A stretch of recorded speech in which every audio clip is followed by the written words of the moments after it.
Okay, next we have actually one of the other members of my mastermind group, Jill Olish. I'm going to bring her up right now. Let me tell you a little bit about Jill. She has something called Mama's Outspoken. And we were doing an exercise for the mastermind group, and she and I were the partners. So we talked on the phone, and I talk a lot about in my disaster course what you need to do to be able to uh, prepare your children for disasters. So she has this group that she works with of mamas because she has a small baby. I think he just turned 1 year old or something like that. Anyway, and she was asking me, so what happens when you, because if you have a small baby like that, obviously in a year, they really change a lot. So when it comes to an emergency kit, what do you do? She was asking me, so how do we make sure that our kits are applicable for babies and then all of a sudden toddlers? Because and you do want to check your kits pretty often, but you want to have a special kit for small children. You need to have, each of your children need to have a kit, but particularly small children, you need to make sure that you have the right equipment, the right tools, the right food, the right clothing. I mean, God forbid you have a disaster and you grab the emergency kit and the baby's a size 1 and you still have toddler stuff. So it is critical that you have the right equipment and the right tools and the right food and the right clothing, the right toys for that baby, and anything special if they have medication or something, to make sure that that emergency kit applies to the child's age. First of all, the most important thing when it comes to having children, when you're preparing for disasters or other kind of crisis, the most important thing is to really listen. And you don't necessarily listen to the words they have to say. You listen to the things they're not saying. You look at their body language, because a lot of times children will tell you one thing and they are meaning something totally different. Having the ability to be able to communicate with your kids in a way that, first of all, they're going to hear you. So you have to speak in that. Don't talk down to them, but speak in their language. And then reassure them. And when you're preparing for a disaster, give them some of the things that need to be done. For example, when you're putting together your communication plan, make sure that you have, they're going to communicate with maybe their grandma and grandpa or a friend or something like that they're involved. That takes some of the anxiety away. Make sure that in the kits they have something, puzzles or toys or games or something, that if you end up in a shelter, that they have something that they can play with. And that, oh, there she is. I can see her now. Yay. Hi. Hi. I'm so sorry about that. I was so prepared and waiting, and then mom life. Oh, well, it's my life too. You should have seen me yesterday. I was like, everybody could hear me, but I couldn't hear anybody. So it was kind of hard to have a conversation when you can't hear somebody. Yeah. I was just talking a little bit about what you need to do to be prepared if you have children. And because you brought up that question to me. And I think that it's important to know that when you have children, especially if they're smaller children, how old is your son now? He is 11 months. 11 months. So he's not quite, I knew it was right around a year. Yeah. So an 11-month-old is not really going to understand what's going on. Right. So what you're going to have to do is you're going to have to stay very, very calm and very resilient, because he's going to sense if you're not. And so in the very beginning, the very first thing is you need to be resilient. You need to pay attention and make sure that he is in as calm an environment as he can be in. I was just talking about my friend. She, her family home was destroyed by a fire. Her office, many of the agents in her office had their homes either destroyed or damaged. And she and her husband thought that they were far enough away from the Malibu fires that they were going to be okay. The middle of the night, they got the knock on the door saying they had 15 minutes to get out. And she said she took half that time to spin around in a circle, not knowing what to take. She had 2 little girls. At the time, I think they were 4 and 6. When they got to the shelter, she had brought nothing for the children. So I think when you have children, it's very important that you know exactly what you're going to grab and take and what is in your emergency kit. And while you were trying to come on, I mentioned the fact that each child needs to have its own emergency kit. because that way, especially if you have a newborn and now they're a 1-year-old toddler, there's a lot of clothing size changes in that period of time. There's a lot of food needs that change during that period of time. And as they get a little older, there's even more food changes that come along. So I think it's important to know that you need to figure out what exactly it is that your baby needs, and make sure that you look at that pretty regularly, like maybe every 3 or 4 months, you take a look at it and say, okay, is this appropriate? So, well, tell us, okay, so now that you're on and I can talk to you, tell us a little bit about Mama Outspoken. So with Mama Outspoken, I started this, I'm in the middle of a transitional phase currently, trying to begin this fabulous new journey that I'm on. But as a new mom who just transitioned into motherhood for the first time, I am experiencing an upturn, we'll say, of my life and finding this new role that I'm coming into. It's the unthinkable, really. And when it comes down to it, and being prepared for that, I was definitely not. And yes, I took some courses, I read some books, and I just didn't have that real life practice to go ahead and say, I can handle this. And now I'm living it. And I want to be able to be that real life experience for someone else, so that way they can understand that they can handle it too. That it's going to be for moms, for dads, for grandparents. Everyone can experience the uncertainty of transitioning into their new role when a new baby comes along in their family. So it's really a help spot for everybody that is experiencing that transition into a parenthood or grandparenthood. And then I was thrilled to be discussing this with you, because I didn't even think about what I would need to be prepared for an emergency. Well, babies do not come with manuals. No, not at all. And I was told, why didn't anybody tell me this, or why wasn't what I needed to know in one of the books I read? They're like, well, if we put everything into one book, you realize the book would fill an entire room. I was like, oh yeah, that's true, because not everyone experiences the same thing, but it's there, it happens. And I'm like, why can't everyone just have the same thing? But just like any kind of experience, it's going to be unique to everybody. Well, I have to admit, I mean, it's been a long time. My oldest son is 53 years old. So it's been a long time since he was a baby, but I remember just being overwhelmed. And that is its own type of crisis, right? And then if you add a crisis on top of it, like I have really felt for the parents out there through the pandemic. I mean, here they send their kids off to school knowing they're going to get an education, or hoping they're going to get an education. And then all of a sudden, here they are trying to have a career. Both mom and dad are at home trying to work. And then they've got their children, and they're trying to homeschool their children. And that's that's a topic all into its own. But one of the things that I think is important, especially as you move forward, as your baby grows bigger and older, and you can share this with the moms that have other children, is that when we are going through something like this, and let's just take the pandemic as an example, if we are talking to another adult, and maybe there's a discussion about whether we should wear a mask or not wear a mask, those little ones, or these children, even if they're not little, are sitting there and they're hearing that conversation. So it's important that we make sure that we keep it authentic, and we keep it, don't get into arguments or discussions where the children might have their own interpretation of what that means. So, and when you're having a discussion, even if they're small, like your son, making sure that you are giving the mood, or giving the example of being a calm, caring, loving person. Because especially small children, they get extremely fearful, and when they don't know what's going on. And I was just mentioning before you came on that you really need to have something that is going to help incorporate them into it. So give them a role.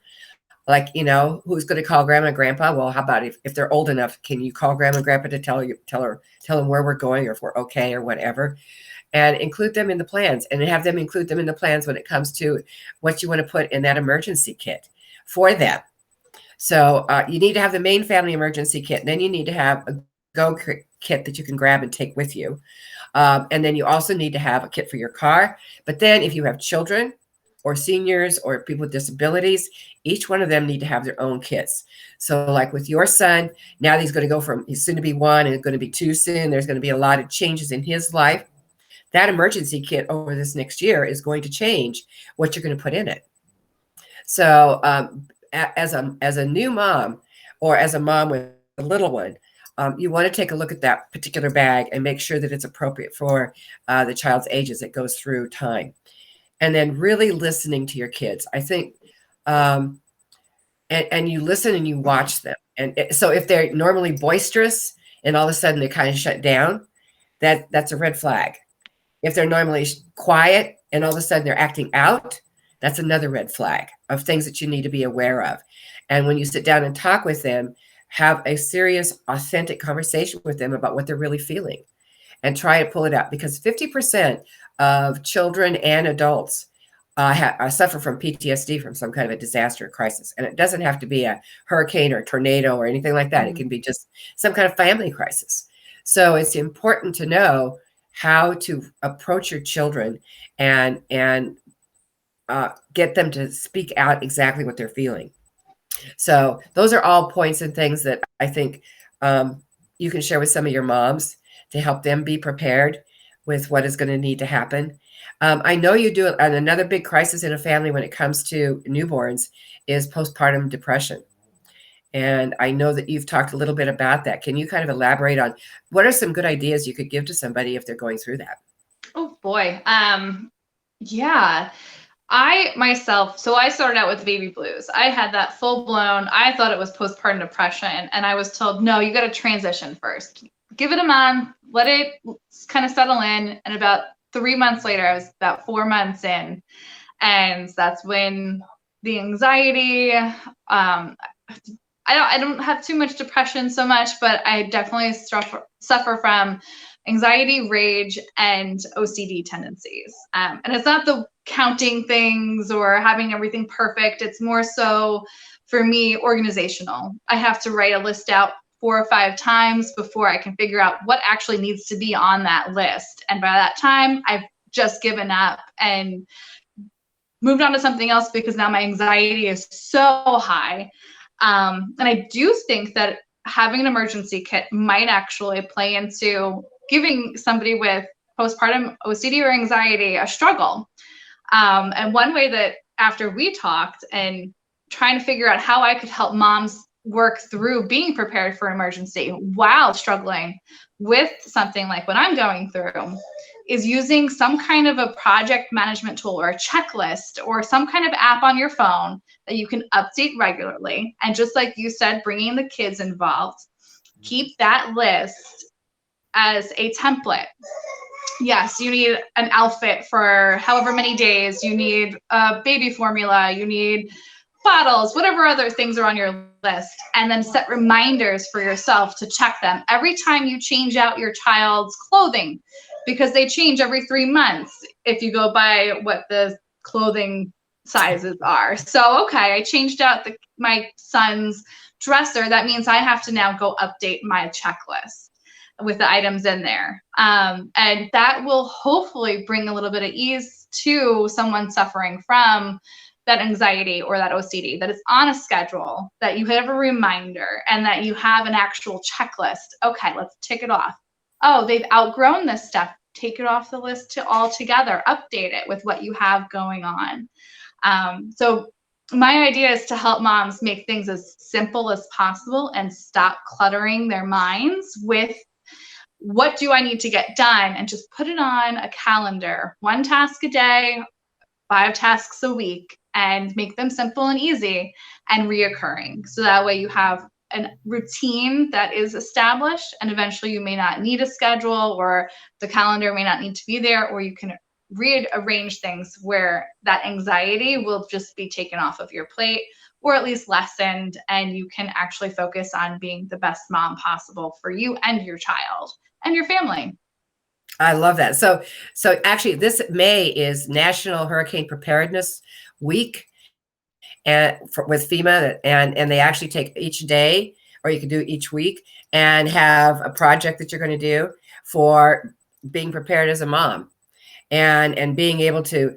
I think that's a brilliant idea for everything, not just be ready for disasters, but to really organize, because it is such an overwhelming job when you first start out.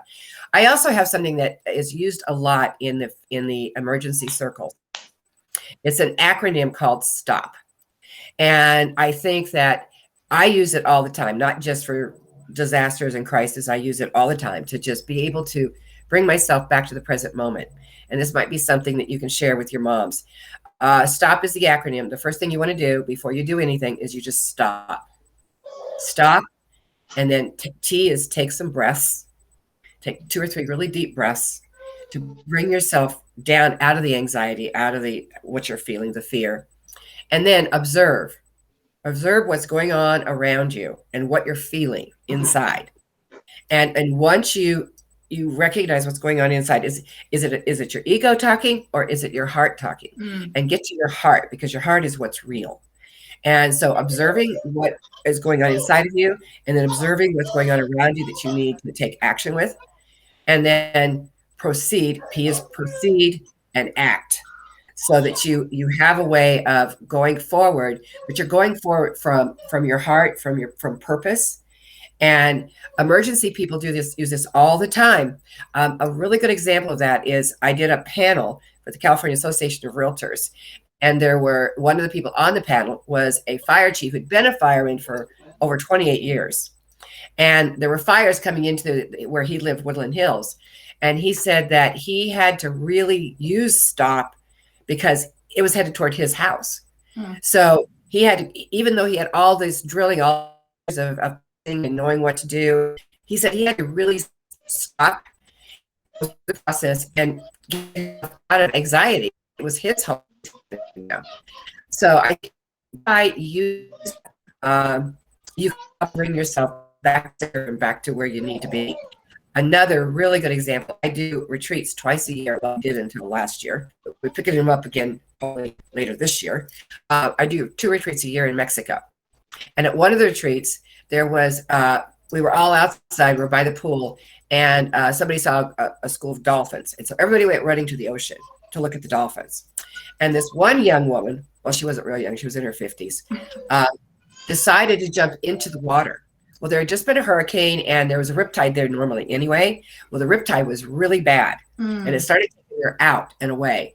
And my partner and I were up by the pool still. We saw her going this way, and everybody's looking at the dolphins, right?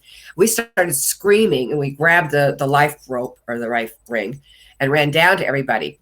Well, most everybody, with the exception of the one in the water and one other person, were over the age of 65. So some of our rules were going to be a lot more limited than what we could do. And the one young woman who had been a competitive swimmer, we watched her. She stood up. She took a minute.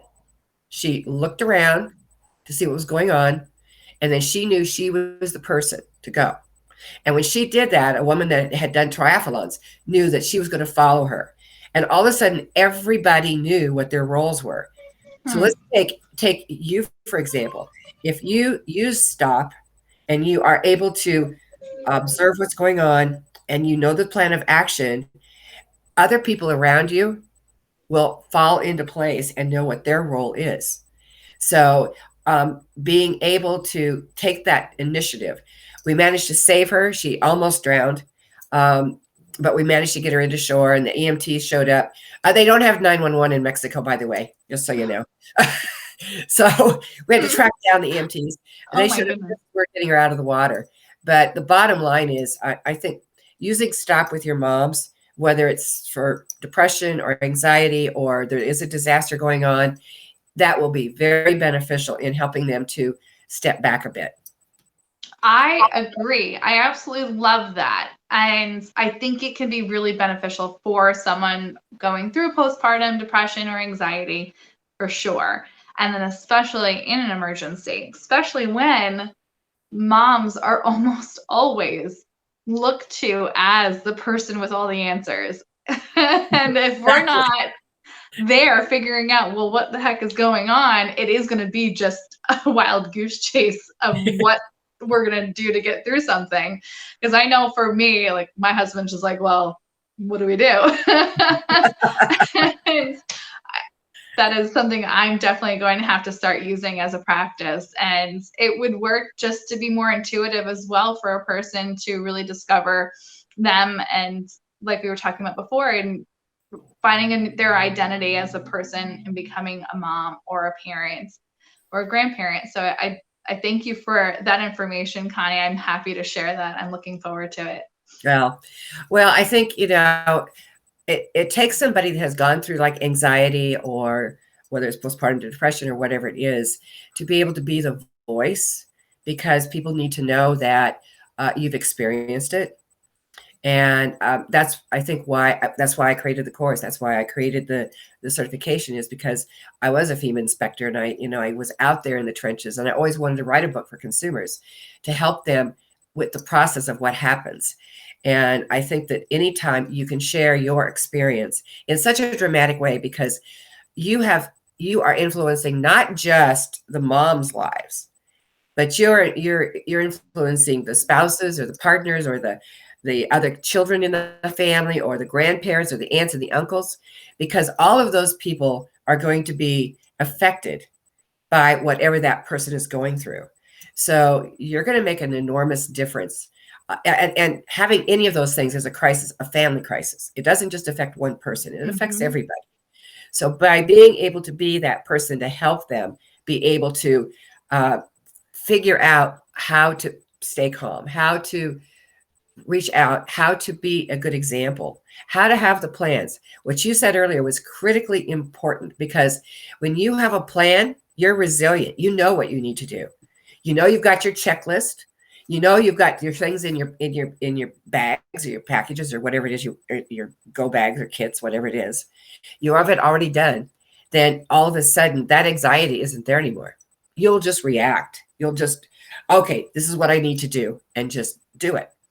So I think creating that for moms and dads alike, and grandparents. Sometimes us grandparents can be pretty anxious as well when when our kids don't do it exactly the way we did it. And we're thinking, oh no, what are they doing? Oh my goodness. I have a cousin who has a new, well, he's not new now, but at the time it was a newborn grandbaby. And the mother was not dressing the baby the way that she used to dress her babies. And she was having major anxiety. She knew she didn't say anything, but she was like, the baby is cold. And she was like, the baby wasn't cold. It was just my cousin being what you need. You need to have 10 blankets because, that's what babies need. So I think it's good advice and good things you can do no matter who they are, not just moms, but certainly new grandparents as well. I think I always said this: if I'd have known how much fun being a grandma was, I would have done that first.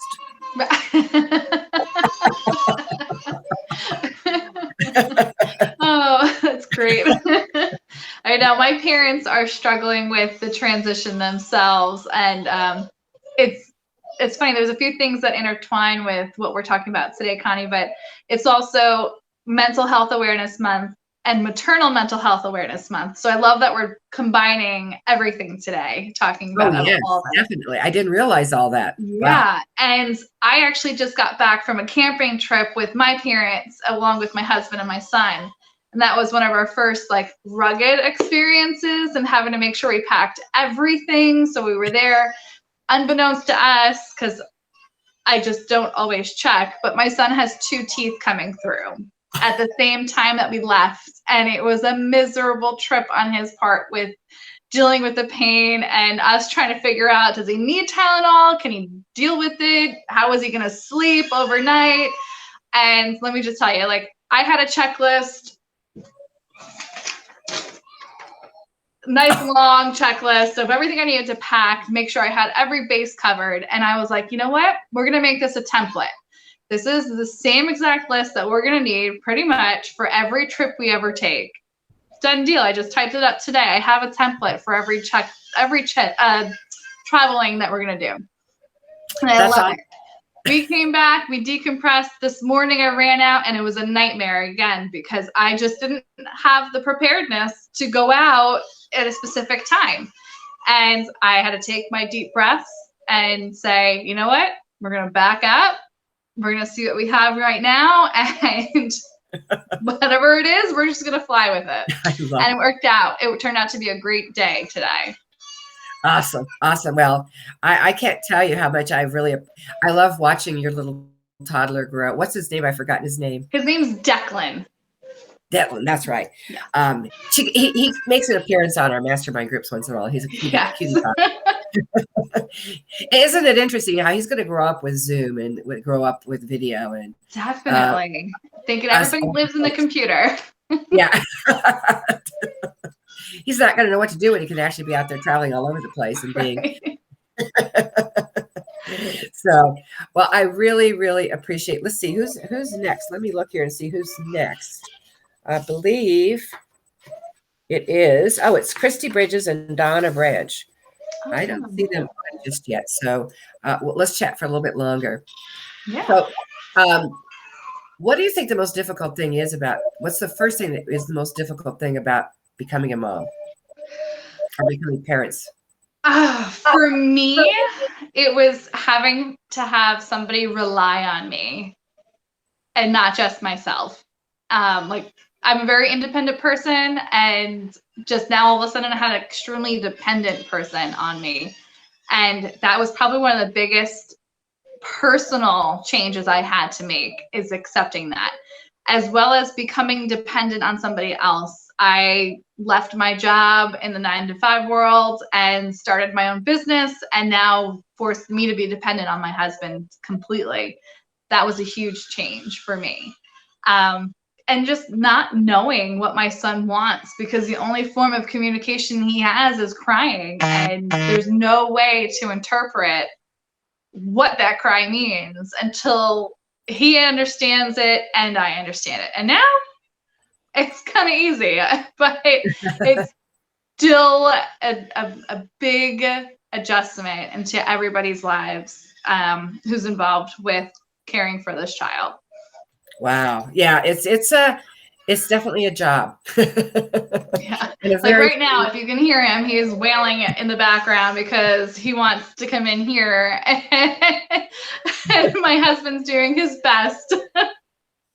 That's awesome. Well, listen, I'll let you guys see that Donna, Christy's they're in the comments. I'm going to go ahead and turn this off, and so you can go take care of that little one. Thank you so much, Jill, for your insights, and what you're doing for moms is so critically important and so wonderful. So good job. And I know it's going to be a huge success for you. Thank you so much, Connie. I appreciate you having me here today and the invite. It was a pleasure talking with you, and I will see you soon. Okay. We'll talk very soon. Take care now.